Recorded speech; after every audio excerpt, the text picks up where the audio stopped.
할렐루야. 주님께서 저희들과 함께 하십니다. 오늘 말씀 고린도전서 3장, 오늘부터 고린도 시리즈 봅니다. 고린도전서 3장 1절로 2절.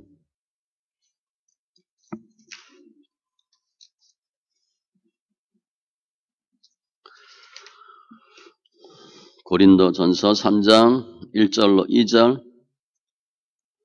같이 천천히 말씀 읽습니다.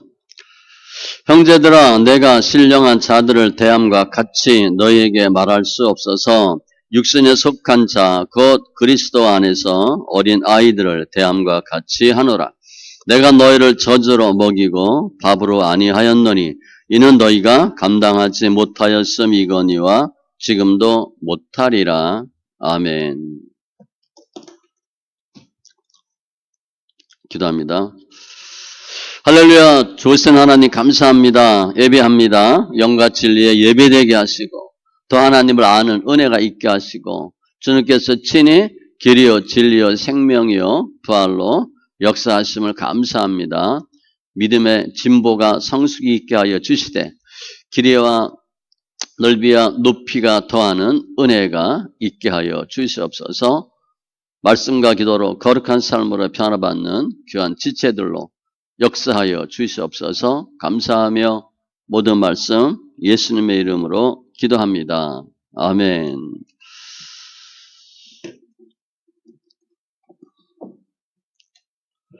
오늘부터 고린도전서 말씀 봅니다.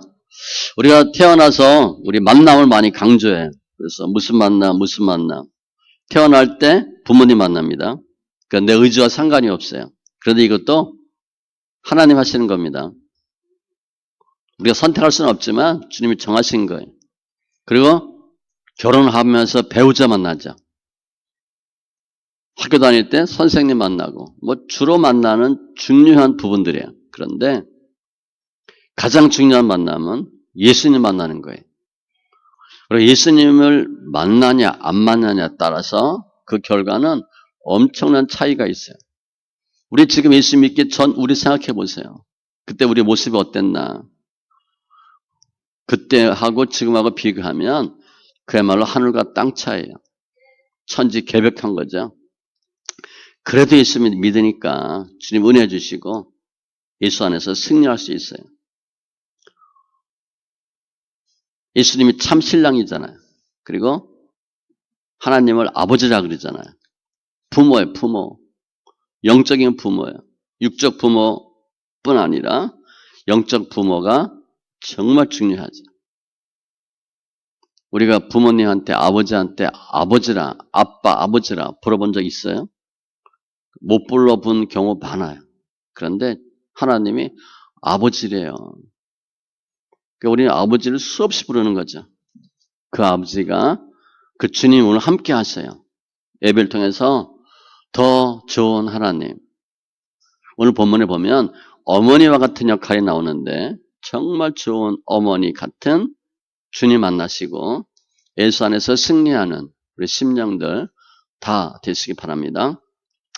이 고린도전서 이제 오늘부터 쭉 볼 텐데 성경의 등장인물은 고린도 교인이에요.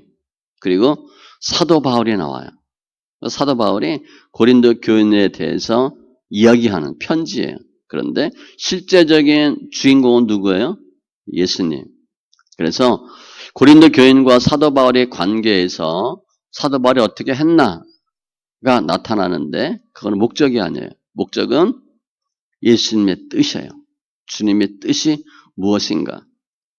중요한 단어를 보면 밥이라는 단어가 나오고 젖이 나와요. 신령이라는 단어가 나오고 육신이라는 단어가 나와요. 오늘 말씀을 통해서 주님이 어떻게 저희들에게 역사하셨나 그 주님을 만나시기 바랍니다. 우리 사람이 태어나면 다 어린아이를 거치죠. 어린아이 때 젖 먹는 때 이가 없을 때 밥 못 먹을 때 엄마가 늘 젖을 먹여요. 그 아이는 태어나면 엄마 젖 외에는 없어요. 그러니까 엄마가 가장 좋은 친구야. 엄마밖에 몰라요. 저도 뭐 애 보면 제가 안 우면 울잖아요. 남자들이 알면. 엄마가 안 우면 안 울어요. 그러니까 엄마가 최고 좋은 거예요. 아이가 못해. 엄마 뱃속에서 다 기억하잖아요. 가장 편한 사람이 누구냐면 엄마예요. 그런데 누구나 다 이렇게 젖 먹는 때를 거치는데 다 커서 우리가 젖 먹었던 때 기억나요? 내가 어떻게 젖을 빨아먹고 그때가 어떻게 나 젖 먹이고 전혀 기억 안 나요. 그러니까 젖 먹었을 때는 전혀 기억하잖아요. 나는 원래 태어나면서부터 밥 잘 먹고 건강한 줄 알아요. 착각하는 거예요.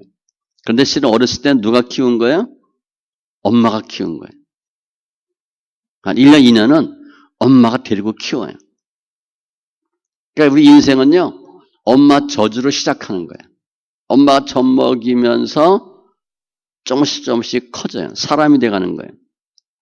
그런데 세월이 지나고 크면 젖 먹던 기억은 전혀 없고 어머니가 나 젖 먹이고 젖 물리고 힘들 때 어려울 때 뭐 소대변 다 받아내고 기저귀 갈고 다 잃어버려요. 그러니까 본인이 원래 건강하고 잘한 줄 알아. 엄마의 은혜, 엄마의 사랑을 거의 몰라요. 그러니까 부모님의 은혜를 모르는 경우가 있어요. 그러니까 망난이죠. 그것도 그럴 것이 우리 10년, 20년 만에 누구 만나. 그러면 옛날엔 애기였는데 컸어. 이렇게 컸니? 그래요. 본인 늙은 거 모르고. 아이들은 엄청 금방 커요. 근데 우리들 모습 보면 알아. 아, 세월이 얼마나 지났구나. 그런데 우리는 또 나이 들면 애기처럼 됩니다. 자주 눕고 이가 성하지 못하면 밥도 잘 못 먹고 죽 먹어야 되고 누군가 도와줘야 돼. 어린아이가 네 발로 기듯이 나이 들면 두 발로 못 걸어요. 지팡이 짚어야 돼. 집안에서도 거동이 불편해. 그렇게 돼요. 그래서 인생은 태어나면서부터 저주로 시작해서 결국은 누군가 도와주지 않으면 살 수 없는 인생이 우리의 모습이에요. 어렸을 때도 누군가 도와줘야 되고 나이 들면 또 누군가 곁에서 도와주셔야 돼요. 그렇지 않으면 우리가 우리 삶을 스스로 살아갈 수 없어요. 이게 어떻게 보면 현대의 문제야. 우리가 나이 들어서 어떻게 될까? 누군가 도와줘야 돼. 오늘 이 고린도전서 이 편지는 사도 바울이 고린도 교인들에게 쓴 편지예요. 아는 사람이야. 모르는 사람들이 아니에요. 사도 바울이 개척한 교회야. 개척한 교회 성도들에게 편지를 썼어요. 그런데 오늘 내용 보면 사도 바울이 고린도 교인들의 믿음을 어떤 수준으로 보고 있어요? 어린아이래. 신령한 자들을 대함과 같이 할 수가 없대. 너희들은 한마디로 육신에 속한 자, 세상 사람과 별 차이 없는 그리스도 안에서 어린아이와 같은 자라고 설명했어요. 그래서 밥을 못 먹고 젖 먹는 신앙이래. 한마디로 책망하는 거예요. 비하하는 거예요. 육신에 속한 자다. 영적 수준이 낮은 자다. 그런데 이 고린도 교회는 사도 바울보다 나이 많은 연장자도 있을 수 있고요. 사도 바울보다 예수 먼저 믿은 사람도 있을 수 있어요. 그래서 세례 요한의 세례를 받았다든가 살아생전 예수님의 설교를 들었던 사람도 있을 수 있어요. 사도 바울은 예수님 못 봤어요. 그런데 사도 바울은 단호하게 얘기해. 육신에 속한 자다. 젖 먹는 신앙이다. 폄하하는 거예요. 성경에 보면 우리가 믿음이 좋은지 나쁜지를 어떻게 설명하냐면 히브리서 5장 12절 14절에 보면 그렇게 말씀해요. 단단한 음식은 못 먹고 젖이나 먹어야 할 자가 되었도다.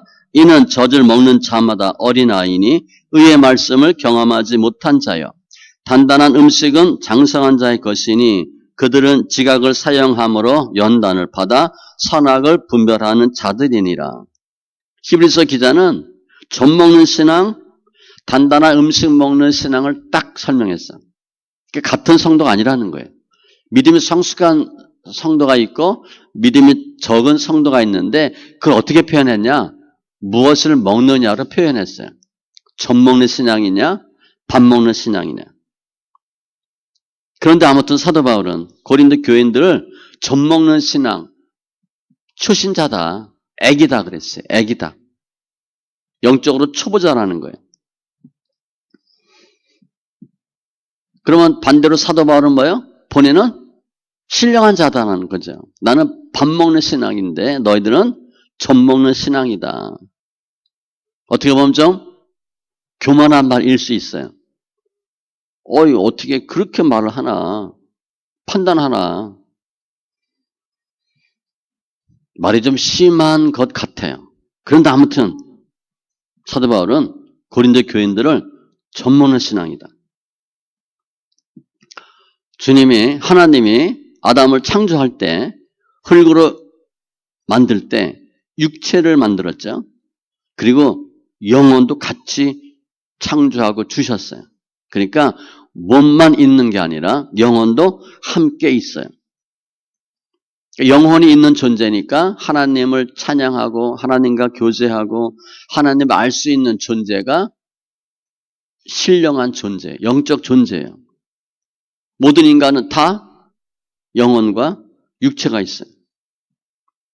그렇게 만들었는데 하나님을 찬양하고 경배하는 그 영혼이 하나님이 싫은 거죠. 타락은 순간이에요. 몇 가지 요인이 있는데 타락해요. 그래서 노아의 홍수 때 사람에게 있는 영을 주님이 빼앗았다 그랬어요. 그러니까 영이 없는 존재가 되어버리는 거예요.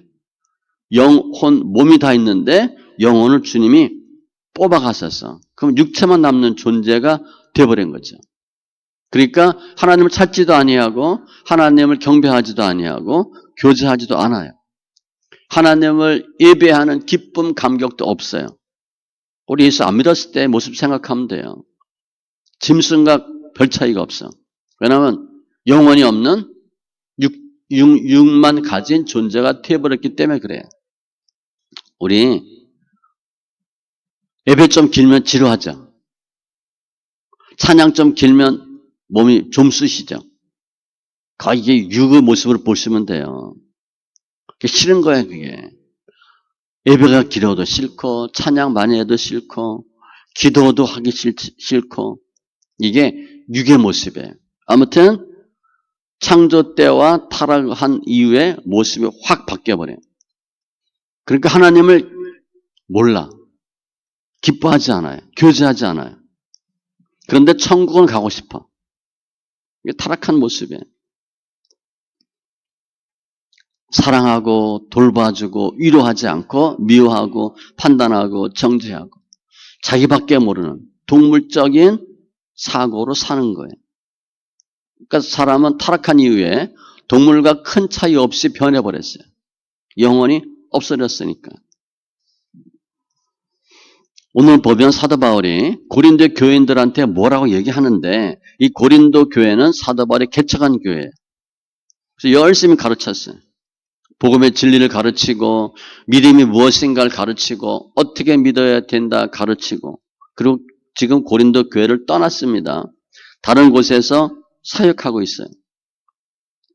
그런데 들리는 소리에 고린도 교회가 무너진 거예요. 교인들이 망가진 거예요. 타락한 거예요. 여러 문제가 생겨. 고린도 교회의 문제는 파가 많은 거예요. 무슨 파. 파가 갈려.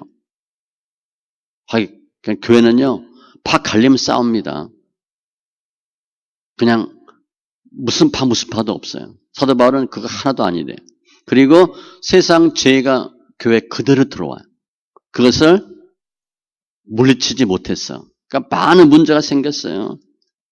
뭐 뒤에 보면 성찬의 문제도 생기고 세상 법에 호소하는 이런 소송 문제도 생기고 아무튼 교회가 시끄러워졌어. 그러니까 사도 바울이 볼 때 고린도 교회가 어떻게 된 거예요? 어린아이와 같은 신령한 모습을 다 버리고 육신에 속한 것과 같은 믿음의 초보로 돌아간 거예요. 믿음이 떨어진 거예요. 그래서 안타까워하는 마음으로 편지를 보낸 거예요. 너에게 이러이러한 문제가 있는데 이거 이렇게 해결하라. 하나님의 뜻이 무엇이다? 설명하는 거예요.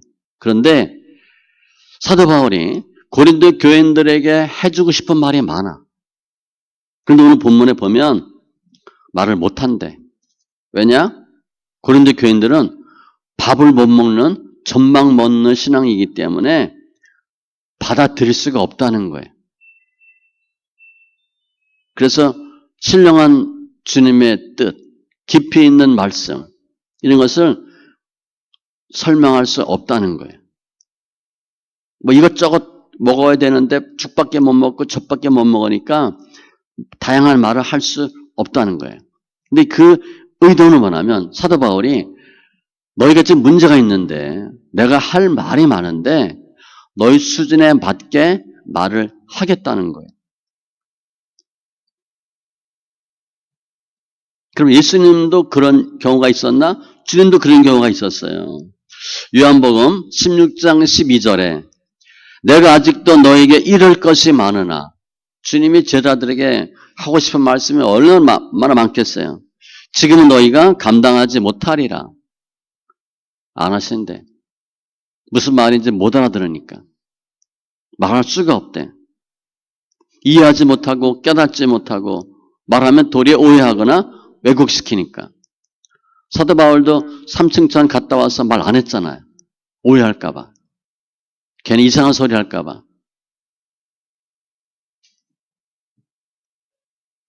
사도 바울과 고린도 교회인과의 차이와 비교 안 될 정도로 주님은 우리 사람과 비교할 때 신령한 분이에요. 다 알려주고 싶은 분이야. 더 많은 것을 말씀하고 싶은 분이야. 그런데 너희가 못 알아들어서 지금 그 얘기 안 한대. 오늘 사도 바울과 고린도 교인과 같은 상황이에요. 어린 신앙이니까 다시 밥을 먹다가 젖 먹는 신앙으로 떨어졌으니까 거기에 맞춰서 내가 이야기를 하겠다. 그런 의도예요. 수준에 맞게 내가 얘기를 할 수밖에 없겠다. 주님이 공생의 사역 기간 동안에 주님의 모습이 어떤 모습이었을 것 같아요? 저 하나님과 같은 모습? 신령한 모습? 아니에요. 주님은 이 세상에 있는 죄인들을 위해서 죄인들을 만나고 그들을 구원하기 위해 오셨기 때문에 주님은 어떤 모습으로 오신 거예요? 인간과 같은 죄인의 모습으로 오셨어요. 딱 보면 하나님의 아들이야. 그렇게 오지 않았어요. 딱 보면 목수 아들이 맞는 것 같아. 별 볼 일 없는 사람인 것 같아. 그렇게 오셨어요. 즉 예수님은 신령한 분, 뭐 신령하다 그런 단어 쓸 수도 없죠. 신령 그 자체인데 그러한 모습을 감추고 오신 거예요. 죄인의 모습으로 오신 거예요. 그래서 사람들을 만나요. 주로 만나는 사람들도 세리와 창기잖아요. 죄인들이에요. 평범한 인간의 모습으로 오셨어요. 그래서 죄인들을 만나 주신 거예요. 그게 평범한 갈릴리 촌동네 목수의 아들이에요. 그러나 실은 예수님은 어떤 분이에요? 하나님과 본처라 그랬어요. 하나님이에요. 우리가 예수님이 하나님이야? 이해가 안 돼요. 개념이 안 돼. 성령님도 하나님이야? 이해가 안 돼요. 주님은 하나님과 본체예요. 하나님의 영으로 충만한 하나님 바로 그분이에요. 우리가 옷을 깨끗하게 입고 주로 이단들은 흰옷 입잖아요. 흰옷 쫙 빼입으면 깨끗해져요? 성결해져요? 거룩해져요? 전혀 아니에요. 이단 교주들은 주로 흰옷 입습니다. 말도 백마를 타요. 그러고 천국 가고 그러고 성결하면 돈으로 신어 맞춰 입으면 되지. 구두, 하얀 구두 신고. 성결은 그것과 전혀 상관이 없어요. 하나님으로 충만하고 하나님의 영으로 충만한 것이 신령이에요. 그러니까 예수님이 정말 예수님이 신령한 분이구나. 그것을 보여주신 적이 있어. 변화산에서. 마가복음 9장 2절로 3절인데 엿새 후에 예수께서 베드로와 야고보와 요한을 데리시고 따로 높은 산에 올라가셨더니 그들 앞에서 변형되사, 그래서 우리가 흔히 변화산 얘기해요. 그것이 광채가 나며 세상에서 빨래하는 자가 그렇게 희게 할 수 없을 만큼 매우 희어졌더라. 빛이 나는 거예요. 아무리 빨아도 그렇게 깨끗하게 되지 않을 정도로 희게 되고 광채가 났대.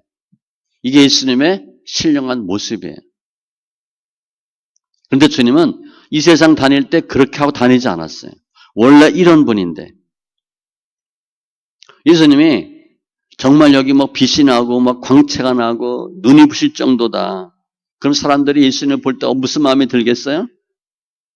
신비로움도 있겠지만 두려워하고 당황하고 공포감이 생기고. 그럼 예수님 앞에 오겠어요? 예수님 오시면 도망가요. 제가 성경 읽기 많이 하면서 은사 많이 주셨다 그랬잖아요.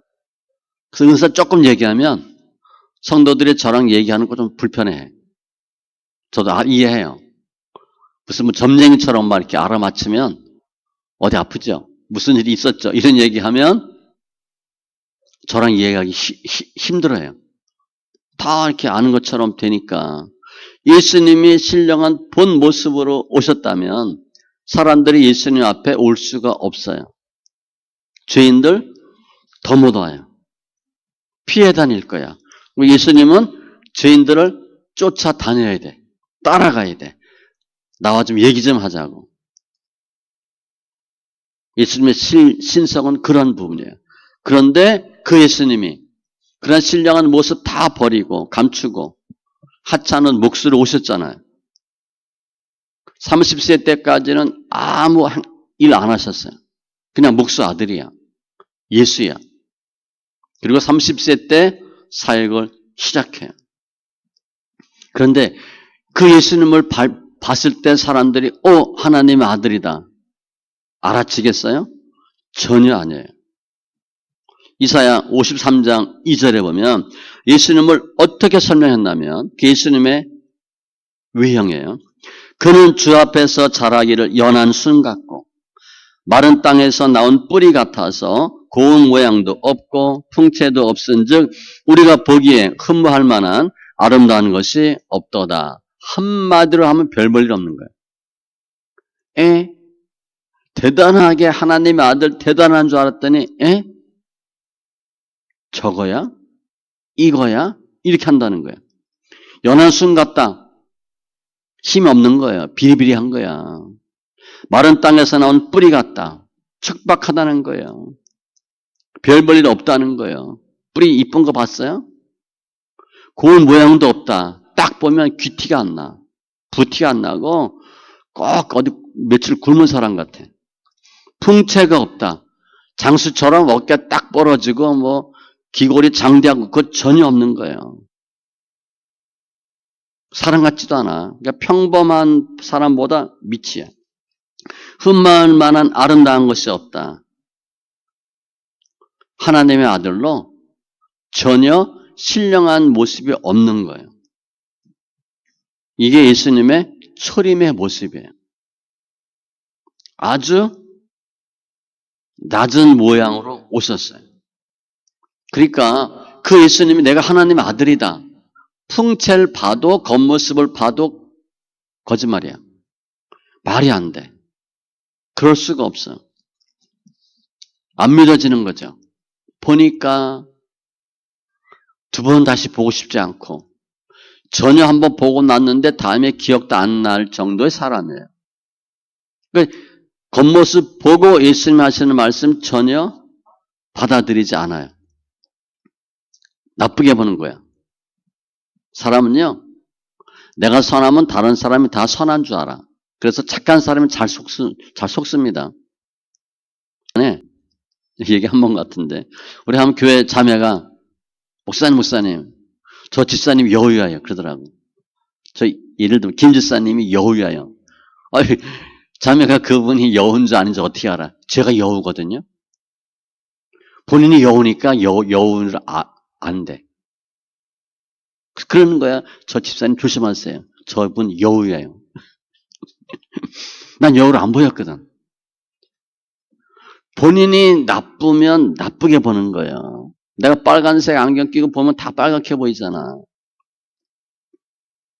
주님은 죽어가는 영혼들, 아무도 만나주지 않는 죄인들, 그들을 만나주기 위해서, 그들에게 따뜻한 말씀해 주기 위해서, 위로해주고 도닥거려 주기 위해서 죄인의 모습으로 오셨는데, 바리새인들은 그 당시에 힘 있는 사람들은 그런 예수님을 폄하하는 거죠. 외면하는 거예요. 그러면 예수님이 하나님의 아들인데 사람들이 나를 무시하고 싫어하는 거 몰랐겠어요? 다 알고 계세요. 너희들은 그렇지 라고 하시는 거예요. 예수님이 오셔서 만난 사람들은 주로 세리와 창기인데 오늘 본문을 보면 유괴 사람들이에요. 날마다 죄 짓는 사람들이에요. 바리새인들한테 날마다 혼나는 사람들이에요. 이 바리새인들은요, 우리가 다 예수 잘 믿고 율법을 잘 지켜야 하나님 오시고 복 받는데 너희들 때문에 복 못 받는다 그랬거든요. 그래서 세리와 창기를 아주 싫어했어요. 날마다 만나면 뭐라고 얘기해? 성경 읽으라 그리고 믿음 생활 제대로 하라 그리고 죄 짓지 말라 그리고 그런 사람들이에요.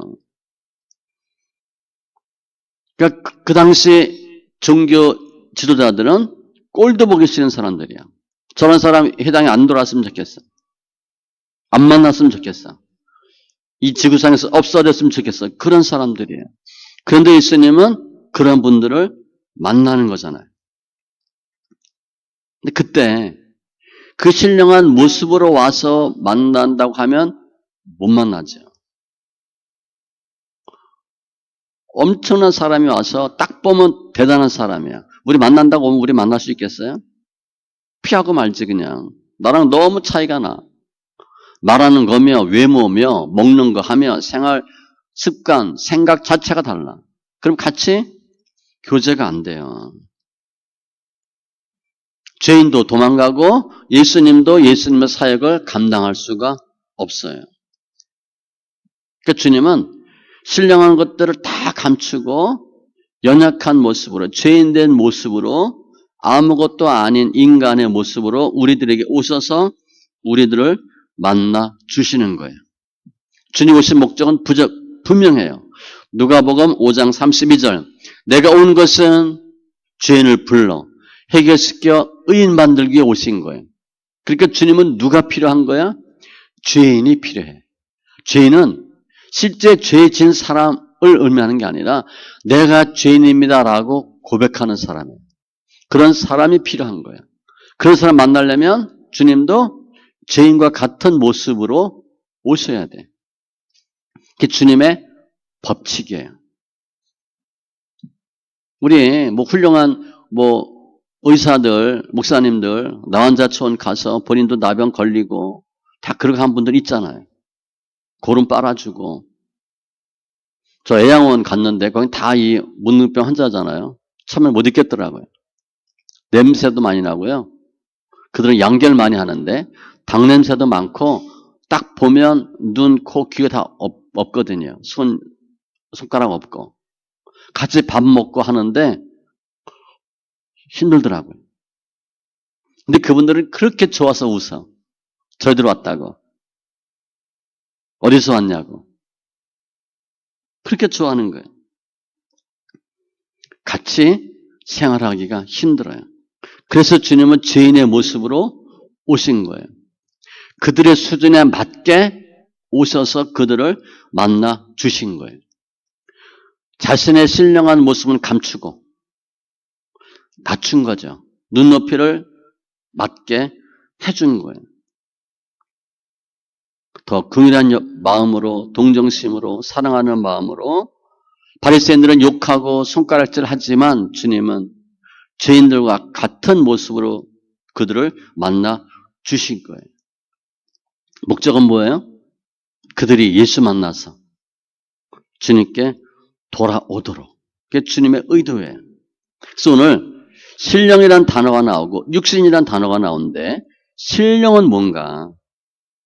한마디로 고린도 교인들은 신령하지 않았던 거예요. 신령이 뭔가? 하나님과 교제하는 거고, 하나님과 가까이 하는 거고, 주님을 예배하는 거고, 섬기는 거고, 영적 싸움을 하는 것이고, 하나님을 만나고 하나님을 닮아가는 것이 신령이에요. 그런데 타락한 인간에게는 신령한 모습이 없어요. 자기밖에 몰라. 하나님 없어요. 육으로만 살아. 돈 벌고 잘 먹고 잘 살면 최고야. 그게 육의 모습이에요. 하나님 보시기엔 다 죄 짓는 거죠. 가장 큰 죄는 하나님 안 믿는 거니까.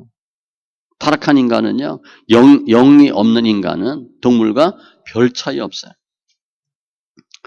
주님은 천국에 들어간 사람들에게는 예수님의 신령한 모습을 보여주셔요. 우리 천국 가면 하나님 만나잖아. 그때는 이렇게 뭐 평범한 모습이 아니잖아요. 이 세상에 있는 사람들에게는, 죄인들에게는 신령한 모습 보이지 않아요. 그냥 죄인과 같은 모습만 보여주셔요. 주님이 우리 눈높이에 맞춘 거예요. 신령한 분인데 죄인의 모습으로 저희들에게 다가와 주신 거예요. 그래서 창조와 타락 그 과정에서 하나님이 인간이 하나님을 섬기고 영혼으로 주를 경배하는 그러한 사람이 되도록 만들었는데, 타락해서 에덴 동산에서 쫓아내버리죠. 그럼 주님이 진노하셔야 돼. 정령 죽으리라. 죽어야 되는데 예수님을 보내서 살리시는 거죠. 예수님을 육신의 모습을 입고 이렇게 비천해요. 낮은 인간의 모습으로 다시 보내주셔요. 그 예수 만나서, 우리와 똑같은 예수님 만나서 예수 믿고 하나님 앞에 나아갈 수 있도록 주님이 역사하신 거예요. 하나님 그렇게 하신 거예요. 예수님은 하나님과 교제하고 대화할 때는 하나님의 모습으로 교제해요. 사람과 대화하고 사람과 있을 때는 죄인의 모습으로 저희를 대해 주셔요. 주는 우리가 필요했기 때문에, 죄인을 위해서 오셨기 때문에. 그래서 예수님 오신 모습이 비천 종의 모습으로 오신 거예요. 하나님은 우리 인간을 위해서 예수님을 인간의 모습으로 보내셔서 하나님께 아버지께 오도록 역사하신 거예요. 그래서 오늘 보면 고린도 교인들은 밥을 못 먹는 젖 먹는 신앙이라고 사도 바울한테 뭐 책망 아닌 책망을 들어요. 문제가 많은 교회가 됐거든요. 날마다 싸웠어요. 파가 세 파, 네 파, 무슨 파, 무슨 파, 무슨 파, 마지막에는 예수파들까지 생겼어요. 모이면 싸워요. 교회가 신령한 교회가 되어야 되고 신령한 성도들이 되어야 되는데, 신령하지 못하고 죄인의 모습을 띈 교회, 죄인과 같은 성도들이 된 거예요. 그러면 하나님의 진노가 임해야 되는데 사도 바울을 통해서 편지하게 한 거예요. 다시 시작하도록. 다시 뭐부터 시작해요? 저주로. 다시 저주를 먹이는 거예요, 사도 바울이. 우리가 내가 열심히 뭐 하고 났는데 나중에 가니까 그야말로 도루묵이 되어버렸어. 그럼 어떻게 하겠어요? 포기하지. 내가 한 게 헛수고야. 그리고 보니까 싹수가 없어. 이건 망가져도 보통 망가진 게 아니야. 그런데 사도 바울은 다시 어린아이와 같은 모습의 교인에게 다시 저주로 시작하는 거예요. 아이처럼 다 해주는 거야. 측은히 여기고 자라날 수 있도록 만들어 주시는 거예요. 그런데 교인 입장에서 보면 본인들이 그러한 모습을 사도 바울이 모르겠어요? 다 알고 지적하고 혼내도 되는데 또 젖을 먹여 영적으로 키우시려고. 그러니까 젖 먹는 어머니와 같은 하나님을 체험하는 거예요. 지금 내가 밥을 못 먹어. 근데 밥 먹으라고 주면 먹겠어요? 제가 얘기했잖아요. 죽 먹고 힘내서 밥 먹자고. 본죽에 써 있더라고. 제가 예전에 아파서 갔더니 그 보니까 진짜 그 진리 명언이더라고. 죽 먹고 힘내서 밥 먹자. 내가 밥을 못 먹으니까 죽을 먹는 거거든. 내가 밥을 못 먹는 상태인데 죽도 겨우겨우 미음 정도 먹어야 되고 첫 먹어야 되는데 밥 주고 먹으라고 먹겠어요? 죽으라는 거지. 지금 고린도 교인들은요. 본인들이 잘못해서 혼나야 돼. 그런데 사도 바울은 혼내지 않고 또 젖을 먹여주는 거야. 고린도 교인들이 힘들고 어려울 때 자기들이 싸워서 난리가 났는데 하나님의 은혜를 체험하는 거예요. 사도 바울을 통해서. 내가 문제가 생겼는데 신앙이 완전히 무너졌는데 바닥을 쳤는데 죄란 죄는 다 짓고 있는데 하나님이 버리지 아니하시고 은혜를 주는 거예요. 고린도 교인들은 죄 가운데 하나님의 은혜를 체험하는 거예요. 제가 서두에 모든 인간은 어린아이 시절을 과정을 거치고 누군가 도와주지 않으면 성장할 수 없다고 말씀드렸죠. 우리가 부모님 은혜 알아요? 잘 몰라요. 잘 몰라요. 일단 뭐 젖 먹여준 기억도 별로 없고 어려서 보면 다 부모님 먹고 살기 힘드니까 주로 방목한 거잖아. 알아서 컸잖아. 부모 은혜 잘 몰라요. 어버이날 때 왜 부모 공경해야 되냐? 우리한테 잘해줘서? 아니에요. 무조건 부모기 때문에 공경하셔야 돼. 근데 그런 기억을 잘 못해요. 본인들이 고생 해보고 문제 터지고 그야말로 애 낳고 키워봐야 조금 알아요.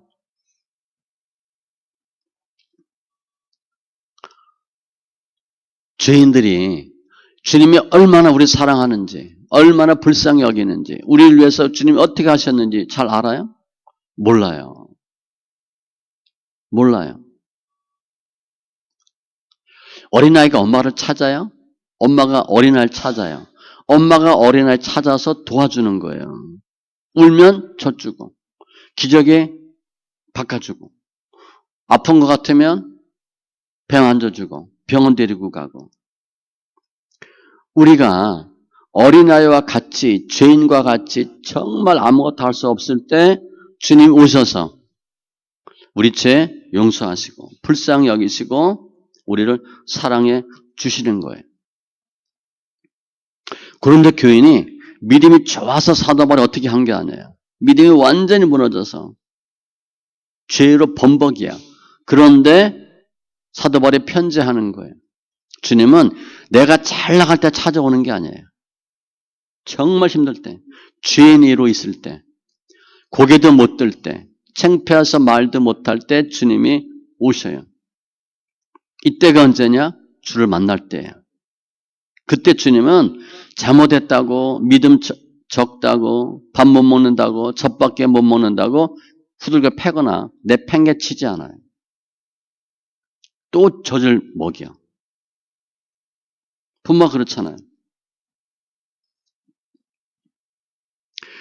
내가 힘들지만 그래도 주님과 함께 한다. 주님을 찾는다. 그건 좋은 영성이에요. 내가 힘든데 주를 멀리한다. 그건 나쁜 영성이에요.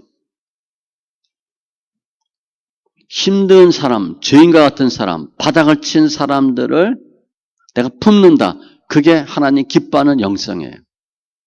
저 보니까 죄 졌어. 꼴 좋다. 너 한번 당해봐라. 그건 나쁜 영성이에요. 지금 고린도 교인들이 헤매고 있잖아요. 젖밖에 못 먹어. 그런데 사도 바울이 젖 먹여 주잖아. 그게 하나님 기뻐하는 영성이에요. 우리 주에 보면 우리의 도움이 필요한 사람들이 너무나 많아요. 특별히 예수 모르는 사람들에게는 예수가 필요하고 예수 믿지만 엉망인 경우에 무너졌을 때 바닥을 쳤을 때 다 본인 거예요. 그래도 젖도 주고 죽 주고 그게 하나님 기뻐하는 믿음의 사람이에요. 우리가 누군가 우리를 도와줘야 되는데 우리 돕는 유일한 분은 누군가? 예수예요. 그래서 문제가 많을 때 뭐 해야 되나? 예수 앞에 나오면 도움을 받을 수 있고 그 주를 만날 수 있어요. 성도는 어떤가? 우리는 성도니까 거룩한 존재잖아요. 신령해야 돼. 죄가 없어야 돼. 근데 실은 우리가 거룩해요? 우리의 모습 보면 어때요? 죄투성이잖아요. 신령한 거 별로 없어요. 육신의 것이 훨씬 많고 죄가 훨씬 많아요. 일단 뭐 세상과 싸워야 되니까 돈이 필요하고 세리와 창녀와 같고 다 죄예요. 시기, 질투. 그런데 주님이 저희들을 사랑하잖아요. 그러면 주님 보시기에 우리가 거룩하고 죄가 없고 깨끗하고 성결한 줄 알고 사랑하시는 거예요? 아니잖아요. 우리 믿음 거의 없어요. 날마다 죄 짓고 살아요. 그런데 주님은 사랑하세요. 사랑하셔서 어떻게 하세요? 저주로 먹이시는 거예요, 우리를. 내가 젖밖에 못 먹는데 밥 주면 굶어 죽이는 거잖아요. 주님 그렇게 하지 않아요. 내가 젖밖에 못 먹는 수준임에도 불구하고 주님은 계속 젖 먹여주셔. 옛날에 내가 밥을 먹었어. 밥 먹다 지금 젖 먹는 사람으로 변해버렸어. 그래도 주님은 또 젖을 먹이셔요.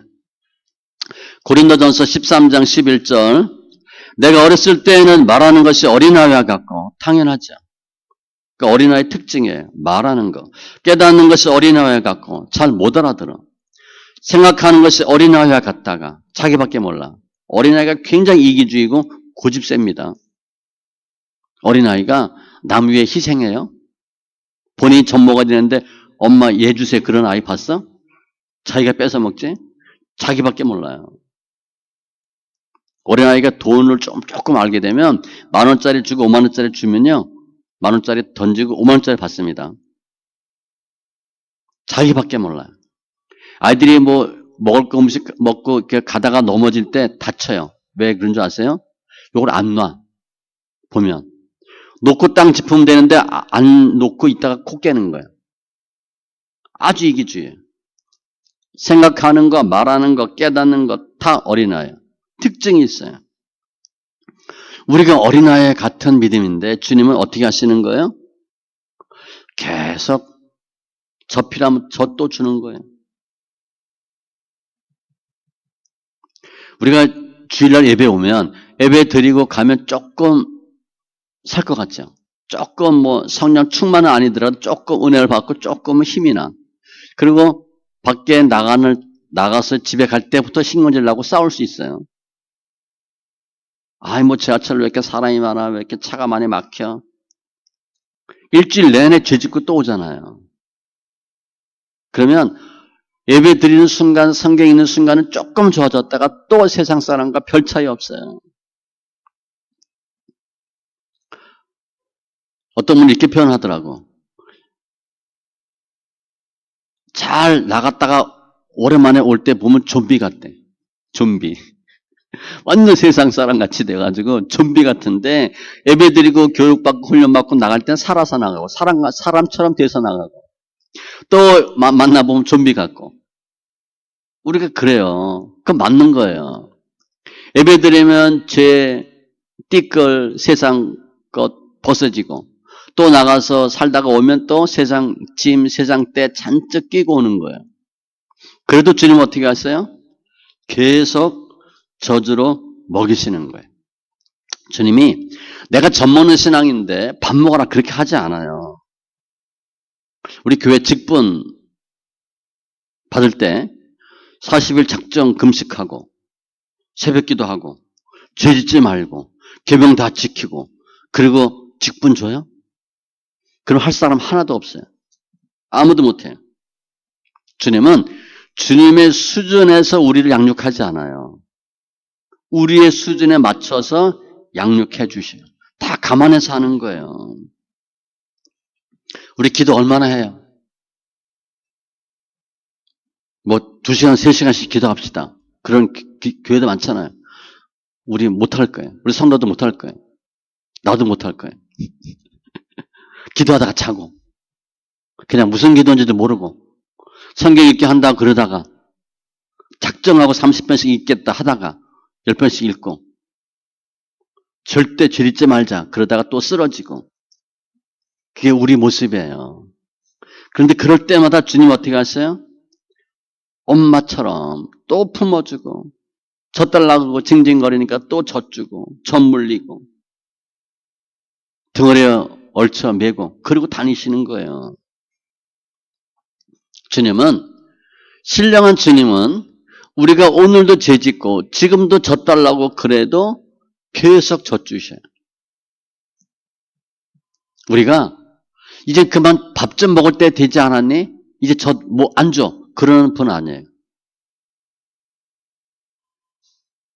내가 손에 밖에서 놀다 와가지고 손이 더러워졌어. 옷이 다 더러워졌어. 그러면 엄마는 또 손 씻기고 얼굴 닦아주고 우리 어렸을 때 기억나죠?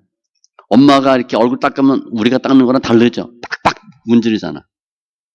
저 목욕탕 가도 우리 아버지 장로님이 아프게 밀어, 아플 정도. 어른이니까 그렇게도 하지만 깨끗게 해주시려고 빡빡 밀어요. 손도 비누칠해서 싹싹 닦고. 내가 흙 묻히고 오면 흙 묻히고 오는 대로 다 그렇게 해주셔요. 그게 예수님의 은혜예요. 그게 성도예요. 일주일 동안 세상에서 죄 짓고 왔는데 왜 죄 졌냐고. 그러지 않아요, 주님은. 세상 때가 많이 묻었구나. 얼굴이 시커멓구나. 좀비같이 됐구나. 그리고 또 젖줘요. 어린아이 때 대소변 못 가린다고 부모가 때려요?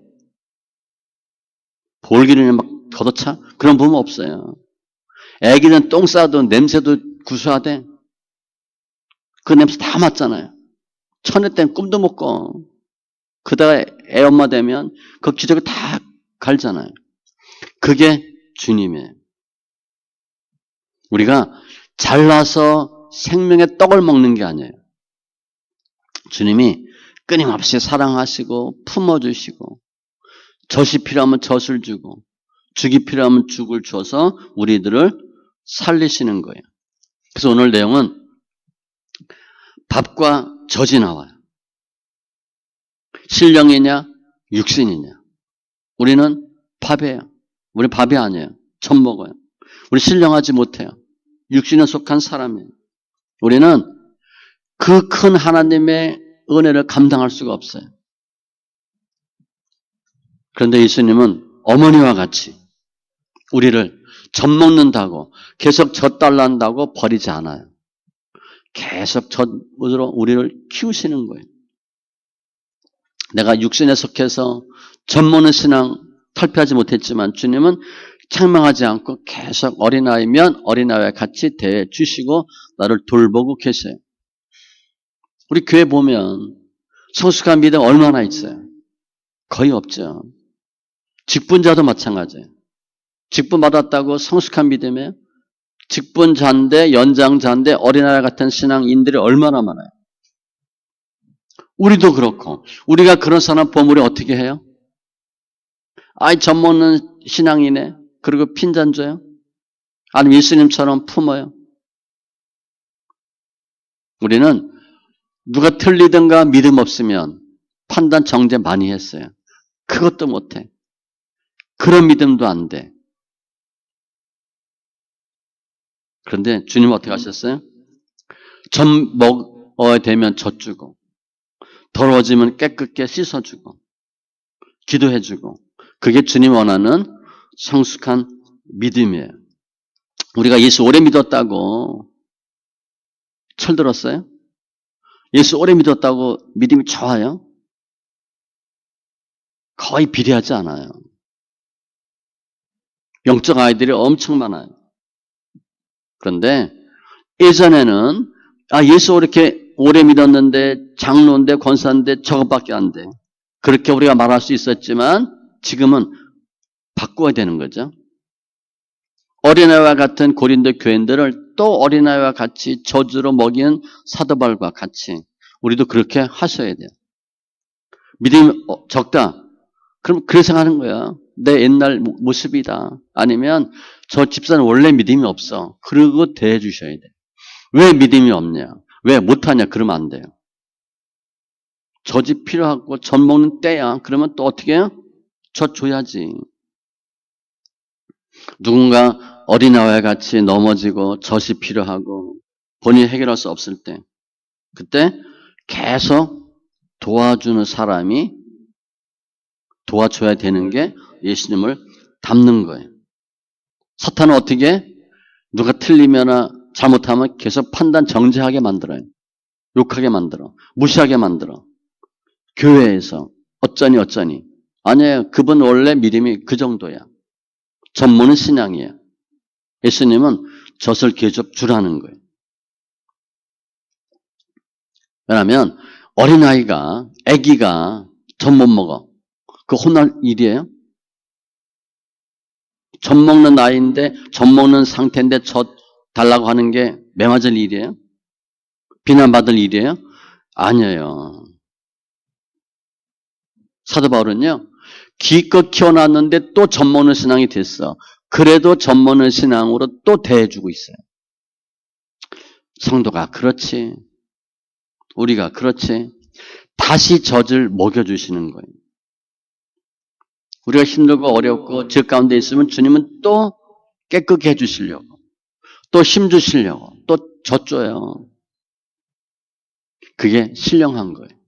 그게 주님의 사랑이고 주님의 모습을 담는 거예요. 우리 교회 성도들은 거의 안 하죠. 일단 우리 교회 성도들은 주방에서 조용하잖아. 여전도는요. 주방이 조용하면 여전도는 살아요. 성가대가 조용하면 교회가 살아. 장로 권사들이 조용하면 교회가 살아요. 우리 그런 얘기 별로 안 하잖아요. 믿음의 얘기 하잖아. 판단 정죄 안 하잖아요. 뭐 그런 일을 우리가 안 해요? 많이 하지. 그래도 그냥 잘 섬기잖아요. 그게 신령한 자예요.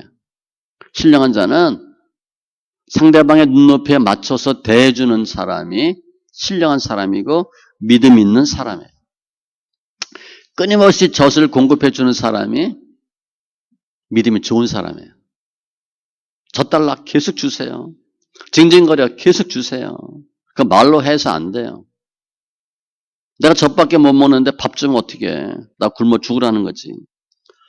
기도의 젖, 용서의 젖, 은혜의 젖, 사랑의 젖 그걸 계속 주는 거예요. 잠언 22장 9절에 보면 선한 눈을 가진 자는 복을 받으리니 뭐 당연하겠죠? 선한 눈이 뭔가? 이는 양식을 가난한 자에게 주민이라. 양식을 놓아주는 것 그게 선한 일이래. 주위에서 누가 나의 도움을 필요로 한다. 도와주세요. 그때 내가 힘들어요. 내가 참아줘야 돼. 그게 힘들어. 아무 소리 안 해야 돼. 그게 힘들어. 그래도 또 싸줘야 돼. 그래도 잘했다고 칭찬해줘야 돼. 그게 힘들어요. 하는 게 성숙한 믿음이에요. 그 예수님을 닮는 거예요. 아무튼 저 달라. 그럼 주세요. 근데 다 주위에 보면 저 달라는 사람뿐이에요. 나 밥 먹을 수 있는 사람 별로 없어요. 또 우리가 내가 젖 먹을 수밖에 없었을 때 주님 그렇게 하셨잖아요. 그러니까 이웃에 대해서도 그렇게 하셔야 돼요. 내가 상대방이 힘들 때 판단 정죄하면 주님이 아주 싫어하셔요. 그 재앙을 옮긴대.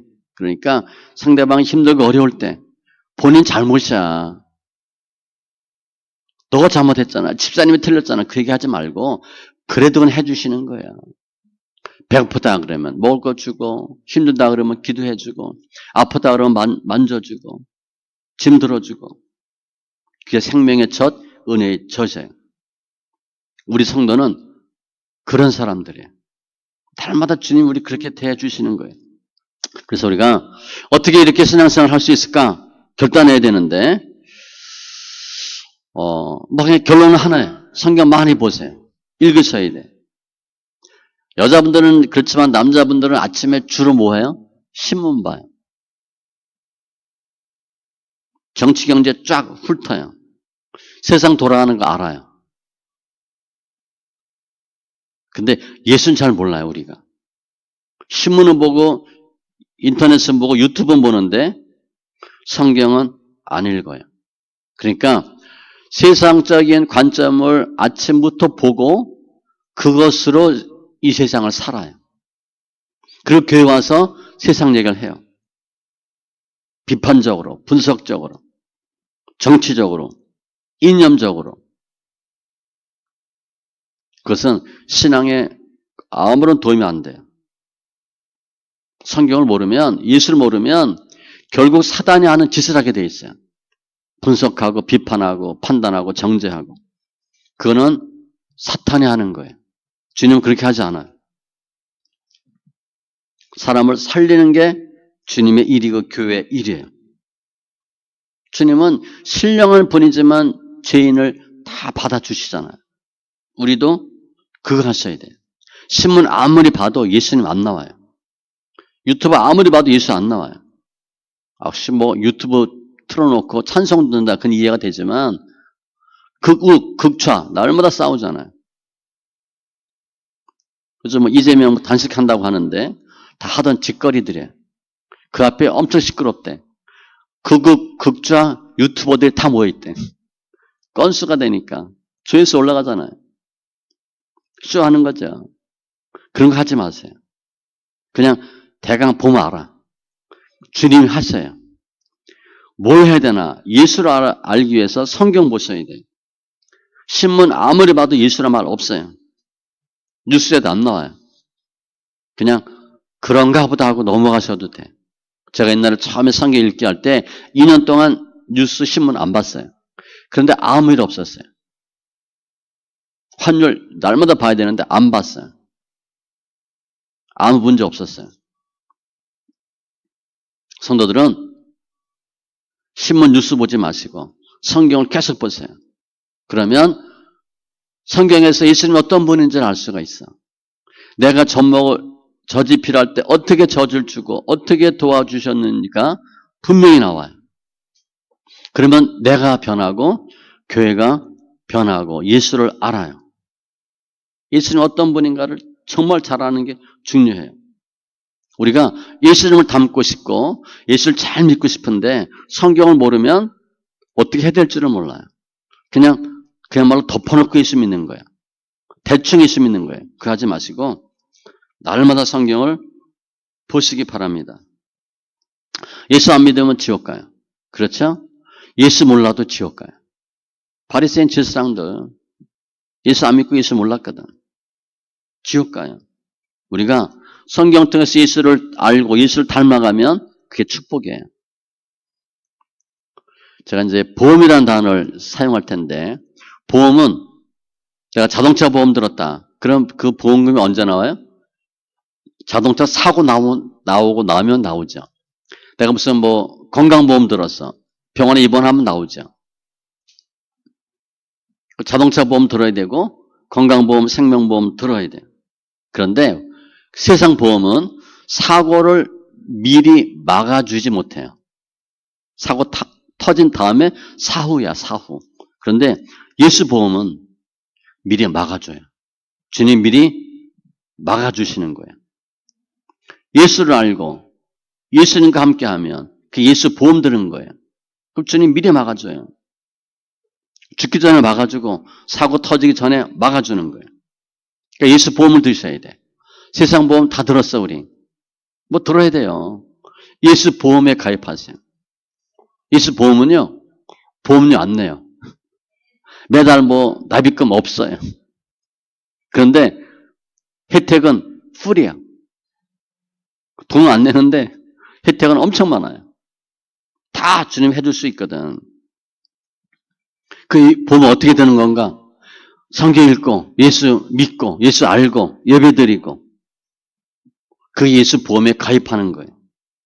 근데 우리는 성경 예전부터 읽었잖아. 우리 성도들은 예수 보험에 몇 년 전부터 가입한 분들이에요. 그 예수 보험의 결과는 뭔지 아세요? 천국 가는 거예요. 보험금 몇 번 타는 게 아니라 천국 가는 거야. 예수 보험 다 들으세요. 그게 진짜 보험이고 영원한 보험이고 영혼의 보험이에요. 우리 교인들 다 들었잖아. 성경 읽고 예배드리고 주님께 가는 거 그게 예수 보험이에요. 별도 특약 이런 것도 없어요. 다 주셔 주님이.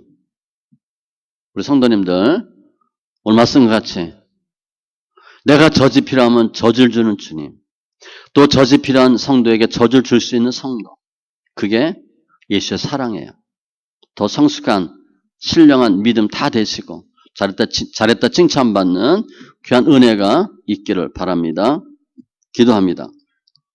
할렐루야. 좋으신 하나님 감사합니다. 오늘 사도 바울이 고린도 교인들 아주 힘들게 하고 문제 많은 파가 많았던 죄가 많았던 고린도 교인들인데 그들에게 너희가 밥을 못 먹고 젖을 먹는데 내가 계속 다시 젖으로 너희를 키우고 양육하겠다 말씀하신 주님 감사합니다. 우리가 아직도 젖밖에 못 먹고 있는데 다 모든 걸 아시는 주님께서 또 젖으로 먹이시고 또 저희들 양육하시고 지키시고 보호하시고 성숙케 하신 주님 감사합니다. 우리 주위에 있는 젖 먹는 우리 성도들 멸시하거나 판단 정죄하지 않고 필요할 때마다 젖을 공급하는 귀한 성도들 다 되게 하여 주시고 신령한 믿음의 역사가 있게 하여 주시옵소서. 다 예수 보험 가입하고 예수 안에서 승리하는 천국이 보장받는 은혜가 있게 하심을 감사하며 모든 말씀 예수님의 이름으로 기도합니다. 아멘.